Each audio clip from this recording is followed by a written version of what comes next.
Ini terdiri atas lipid dan protein. Kalau untuk proteinnya, A-nya nih ada di sini, yang ini. Ini sitoplasmanya. Ini ada ekornya, dia punya ekor atau flagellum. Ini membuat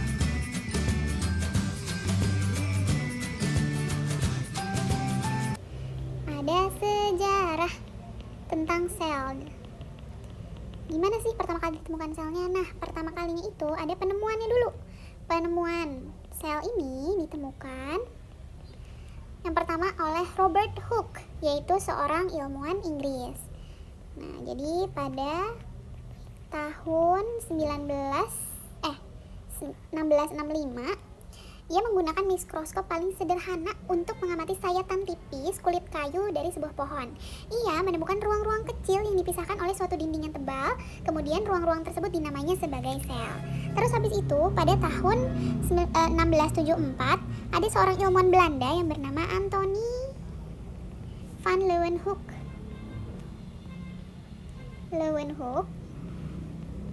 Pada tahun 1674 ya. Nah, dia juga yang menyempurnakan teknik pembuatan lensa mikroskop. Penemuannya ini dapat digunakan untuk mengamati mikroorganisme bersel tunggal seperti bakteri. Nah, awalnya ia berhasil mengamati suatu bakteri yang diambil dari kotoran gigi. Ia melanjutkan penelitiannya pada protozoa yang diambil dari danau. Jadi dia mengamati air danau gitu ya. Banyak ya ilmuwan lainnya yang juga melakukan penelitian dan penemuan terhadap si sel ini. Ada Robert Brown. Tadi kan namanya Robert Hooke, ini Robert Brown. Terus Matthias J, Scaleden, Theodore Swan, dan lain-lain. Nah, selanjutnya kita akan masuk ke teori sel. Habis ditemukan, keluar deh teori-teori tentang sel. Teori sel ini memunculkan beberapa teori yang sehubungan dengan definisi sel itu sendiri. Teori sel yang pertama itu dari Rudolf Virchow. Kalau kata Rudolf Virchow, gimana nih Virchow? Sel ini merupakan kesatuan pertumbuhan makhluk hidup. Teori ini dikemukakan oleh Rudolf Virchow. Teorinya dikenal dengan omnis cellula a cellula. Jadi ingat ya, dia bilang apa? Omnis cellula a cellula, yang berarti sel merupakan kesatuan pertumbuhan makhluk hidup, yang artinya tuh sel itu berasal dari sel juga gitu. Terus habis itu teorinya Scaleden dan Swan.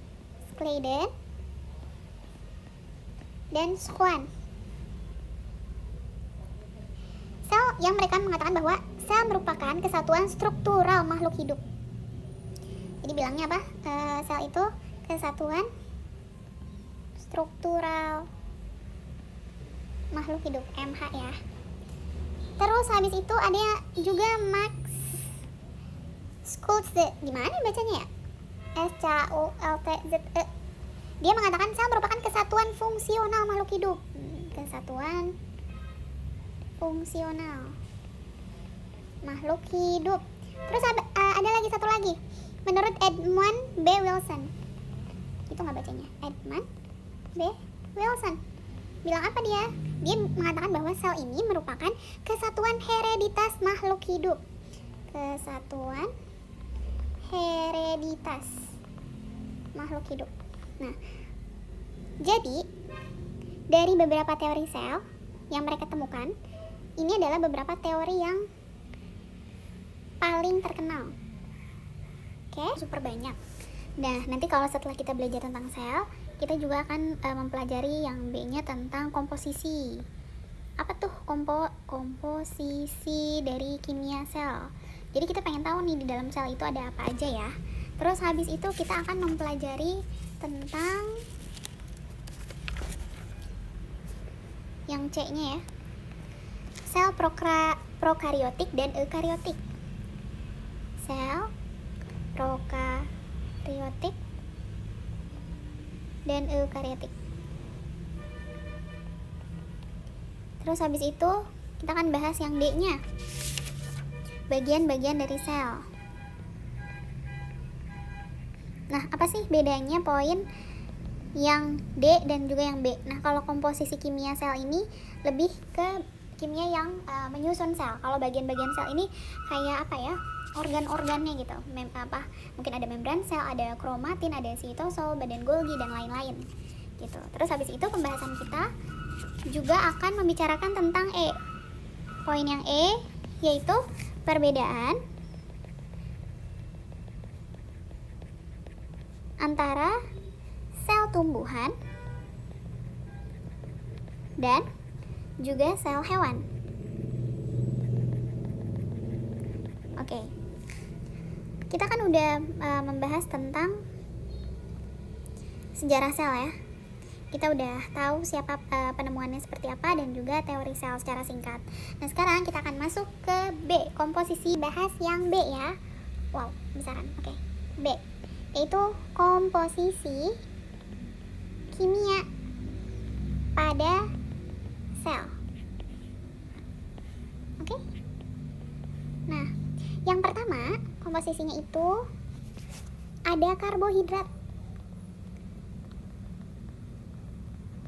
Karbohidrat disusun oleh unsur karbon, hidrogen, dan oksigen. Apa?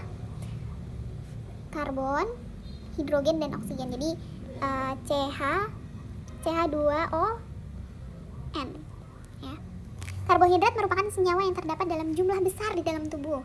Karbohidrat dibagi ke dalam 3 kelompok. Jadi karbohidrat di sini juga ada kelompoknya. Apa aja tuh? Yang pertama, dia ada monosakarida. Nah, mono nih satu artinya ya. Karbohidrat itu kan sebenarnya terbuat dari gula gitu kan. Jadi monosakarida ini merupakan gula yang paling sederhana. Sifat dan cirinya adalah rasanya manis, larut dalam air, dan dapat dikristalkan. Monosakarida ini terbagi menjadi pentosa dan heksosa. Ya, jadi monosakarida ini dibagi lagi menjadi pentosa dan heksosa. Contoh pentosanya antara lain ribosa, deoksiribosa, dan ribolosa. Adapun kalau si heksosa contohnya glukosa, galaktosa, dan fruktosa gitu ya. Atau kita mau tulis boleh sekaligus contohnya ya. Yang pentosa ini contohnya ribosa dan ribulosa. Sedangkan untuk yang heksosa itu contohnya glukosa dan fruktosa. Oke. Setelah monosakarida ada juga yang namanya disakarida. Disakarida ini merupakan golongan karbohidrat yang terdiri atas 2 monosakarida. Kalau mono kan artinya 1, disakarida ini 2. Disakarida memiliki sifat rasanya manis, larut dalam air, dan dapat dikristalkan. Contoh dari disakarida ini adalah maltosa, sukrosa, dan lain-lain. Terus yang ketiga ada polisakarida. Polisakarida ini merupakan karbohidrat kompleks dengan rantai molekul yang panjang. Jadi lebih banyak ya. Rasanya tuh tidak manis dan tidak dapat dikristalkan serta tidak larut dalam air. Gitu. Contoh polisakaridanya contohnya glikogen dan selulosa.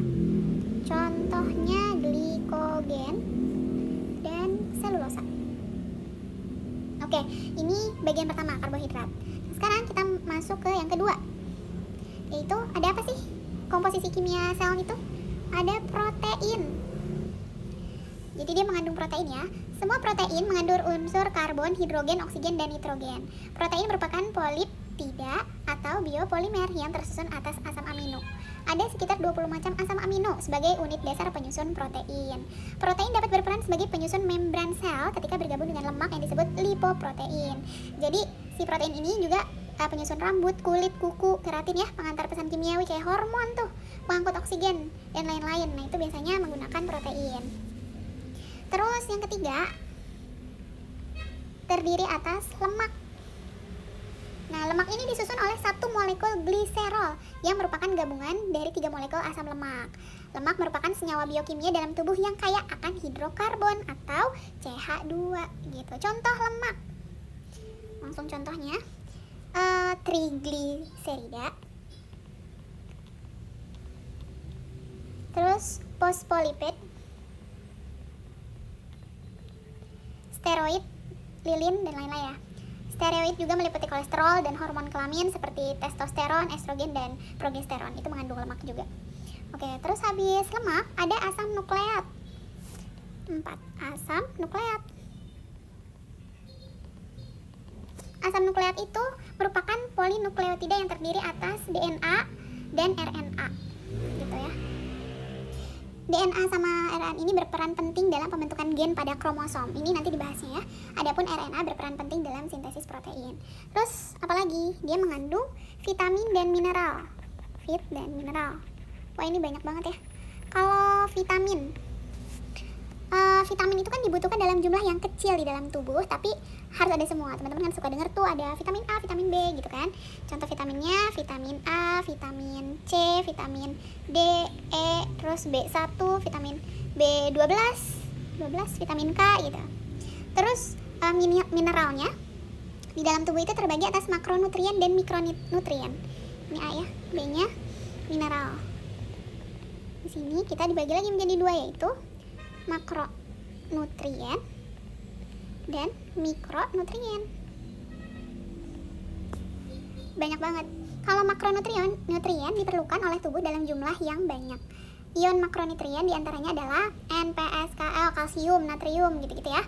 Adapun mikronutrien dibutuhkan dalam jumlah yang sangat sedikit. Contohnya itu adalah zinc gitu kan, dan lain-lain. Contohnya ya, apa ya?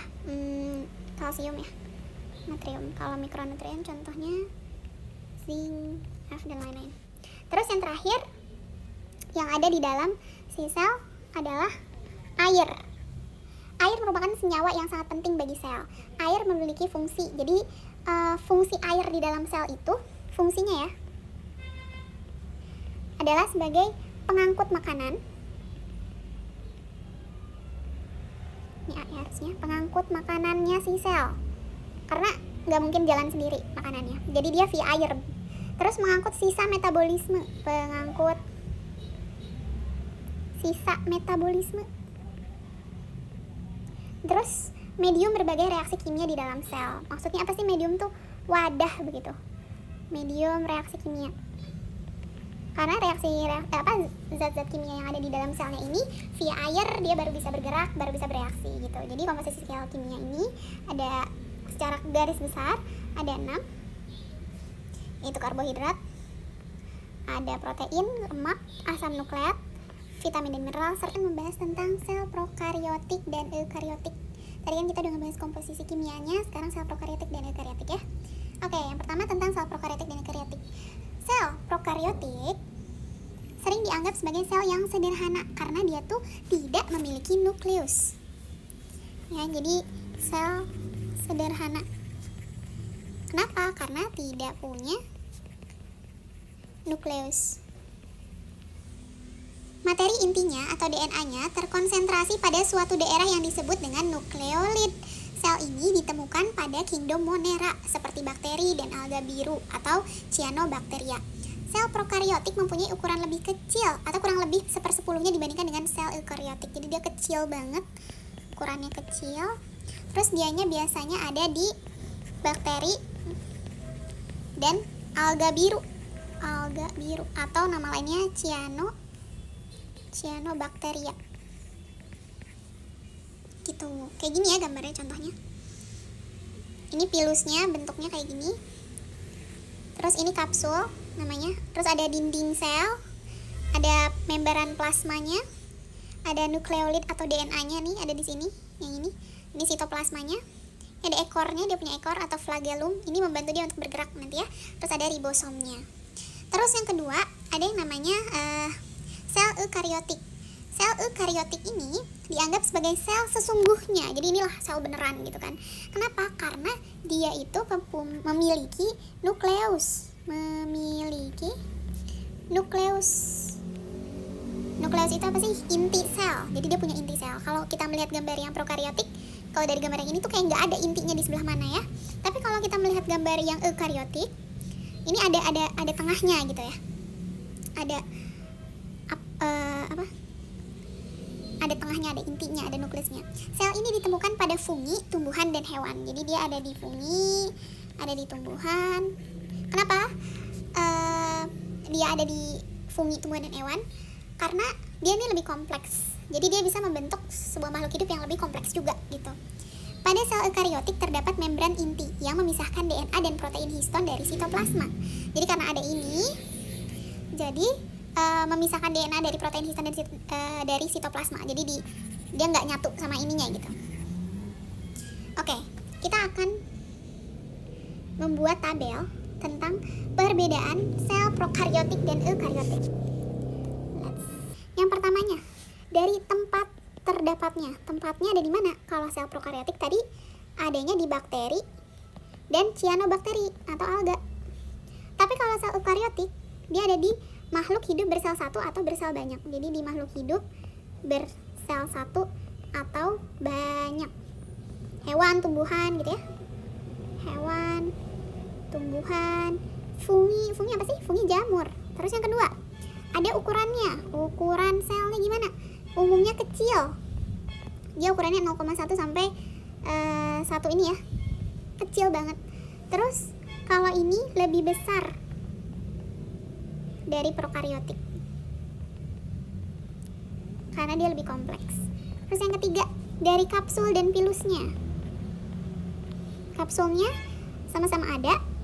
Kita kasih garis ya biar tidak pusing.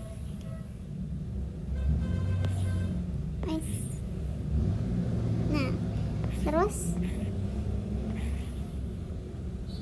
oke. Terus pilus. Kalau ini ada, ini tidak ada. Terus habis itu yang kelima, ada nukleus atau inti sel. Nukleusnya kalau prokaryotik dia tidak ada, tapi kalau eukaryotik ada. Terus yang keenam, pembelahan selnya gimana nih? Pembelahan sel karena dia menginikan dirinya atau memperbanyak dirinya gitu ya. Kalau prokaryotik dia pakai amitosis. Kalau sel eukaryotik dia ada amitosis caranya, terus ada mitosis dan meiosis. Oke. And then nomor 7, fiksasi nitrogennya. Dia ada yang bisa. Kalau prokaryotik ada yang bisa, ada yang enggak. Kalau ini dia nggak bisa. Terus 8, sitoplasma. Kalau di prokaryotik dia tidak ada. Tidak ada. Kalau di eukaryotik dia ada, sitoskeleton namanya. Terus habis itu DNA. DNA-nya gimana? Nah, kalau di prokaryotik dia bentuknya sirkuler. Terus udah gitu tanpa bungkus. Dan tanpa protein histon. Sedangkan kalau di sel eukaryotik DNA-nya itu berbentuk kalau enggak X, V gitu. Terus terbungkus dan dia ada histon. Oke. Dan terakhir organel. Kalau prokaryotik dia tidak memiliki organel yang dilapisi oleh suatu membran rangkap. Kalau sel eukaryotik dia dilapisi oleh organel-organelnya ini dilapisi oleh suatu membran rangkap. Jadi ini adalah perbedaan antara sel prokaryotik dan juga eukaryotik.